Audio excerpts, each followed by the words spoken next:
Hi மக்களே, welcome back to YouTube channel. Yes, new prime time சீரியலுடைய hero official announcement. Yes, நேற்று தான் வந்து அஃபிஷியல் அவரே வந்து அப்டேட் கொடுத்துருந்தாரு. எஸ், புது சீரியல் பூங்காற்று திரும்பமா வருது அப்படிங்கிறது உங்களுக்கு தெரியும். ஸோ கமிங் 28th ஈவினிங் 6:30 வந்து லான்ச் பண்ணுறாங்க. ஸோ ஒரு பெரிய எதிர்பார்ப்போடு தான் இந்த சீரியல் வந்து லான்ச் ஆகுது. ஸோ இந்த சீரியலில் ஹீரோயினை வந்துட்டு ஷோபனா பண்ணுறாங்க. ஸோ செகண்ட் மெயின் லீட், அதாவது ஹீரோயினுடைய பேரா வந்துட்டு ஈஷன் ஷியாம் அவர் தான் பண்ணுறாரு. ஸோ இவர் வந்துட்டு பிரேமோடைய தம்பி, அதாவது நம்ம நீலன் காதல் சீரியலுடைய ஹீரோவுடைய தம்பி அப்படிங்கிறது உங்களுக்குமே தெரியும். ஸோ இந்த சீரியல் வந்துட்டு ஒரு உமன் பேஸ்டாக கொஞ்சம் உமன் வந்து கொஞ்சம் அப்யூஸ் ஆகிற மாதிரி அந்த மாதிரிலாம் வந்து சீன்ஸ் இருக்கும்.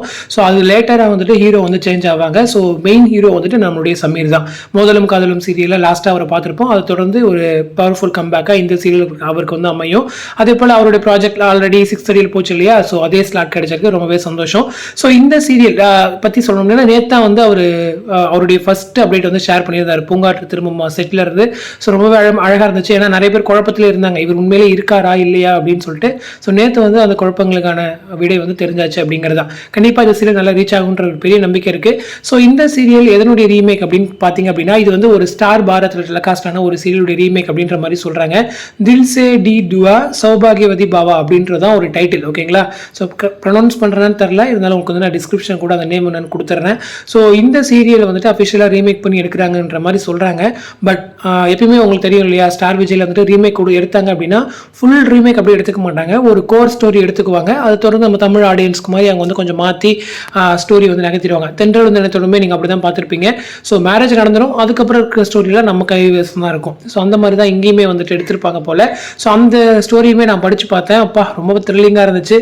ஸோ ரொம்ப கஷ்டப்படுற மாதிரி இருக்கும் அந்த கேரக்டர், பொண்ணோட கேரக்டர், நம்ம ஷோபனோட கேரக்டர். அதே போல் இன்னொரு விஷயம் என்ன அப்படின்னா, அந்த ஃபர்ஸ்ட் ஹஸ்பண்ட் இருக்கார் இல்லையா, அவர் வந்து வெறுக்கவும் முடியாது, இன்னொரு பக்கம் வந்துட்டு டாலரேட்டும் பண்ணிக்க முடியாது அப்படின்ற மாதிரி தான் அந்த சீன்ஸ்லாம் இருக்குன்ற மாதிரி நான் படித்து பார்த்தேன்.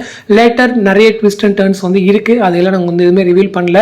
ஸோ ஒரு பயங்கரமான சீரியலாக இருக்குன்ற ஒரு நம்பிக்கை எனக்கு இருக்குது. ஸோ அதனால தான் நம்பி 6:30 ஸ்லாட் கொடுத்துருக்காங்க. ஏன்னா பேசும்போது ஆஃப்டர்நூன் அப்படின்னு சொல்லிட்டு சீரியல் ரெடி ஆனதுக்கப்புறம் ப்ரைம் டைம் கொடுக்குறாங்க அப்படின்னா அப்போவே நம்ம தெரிஞ்சுக்கணும் இல்லையா, ஸோ எந்தளவுக்கு உறுதியான ஒரு சீரியலாக இருக்கும் அப்படின்றது. ஸோ வெயிட் பண்ணி பார்ப்போம். ஸோ இந்த அப்டேட் பற்றின உங்களோட கமெண்ட் வந்து கமெண்ட் செக்ஷன் சொல்லுங்கள். யாரெல்லாம் இந்த சீரியலுக்கு ஈகராக வெயிட் பண்ணுறீங்கிற சொல்லுங்கள். அடுத்து ஒரு இன்ட்ரெஸ்ட் நெக்ஸ்ட் பண்ணுறேன். தேங்க்ஸ் ஃபார் வாட்சிங் அண்ட் பை.